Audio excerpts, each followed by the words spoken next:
التغلب على التوتر في الوقت اللي بتبقى فيه مضغوط. ازاي ان انا اتغلب على التوتر في الوقت اللي انا ببقى فيه متعصب او متنرفز او مضغوط؟ دايما بيجي لي توتر. لو انت مهتم بالموضوع ده كمل الفيديو للاخر.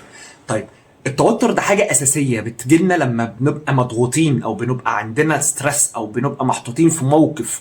الموقف ده بيبدأ يخليني أتوتر. التوتر مش حاجة حلوة ان انت توصل لها، فعلى طول خليك هادي، على طول خليك هادي في تنفسك. التنفس السريع بيزود التوتر، كل ما تتنفس اكتر كل ما التوتر بتاعك هيزيد اكتر. لو لقيت نفسك في المكان ده انت خلاص هتتوتر وهتبدأ تفقد اعصابك وتوصل لمرحلة العصبية وان انت تتعصب، انصحك قوم امشي، ما تفضلش قاعد كتير علشان التوتر هيقل منك. اوعى تبقى متوتر، حاول على طول تتحكم في اعصابك، تتحكم في التوتر بتاعك عن طريق ان انت تتنفس بطريقه هاديه، عن طريق ان انت لو وصلت لمرحله ان انت خلاص التوتر ده هيوصل معاك للايمنج، قوم وامشي، ما تقعدش في المكان ده اكتر من كده.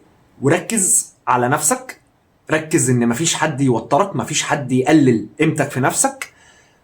ولو انت استفدت من الفيديو ده وحاسس ان انت عاوز تحكي موقف او تحكي تجربة ليك مع التوتر، قول لنا في الكومنتات وممكن نفيدك.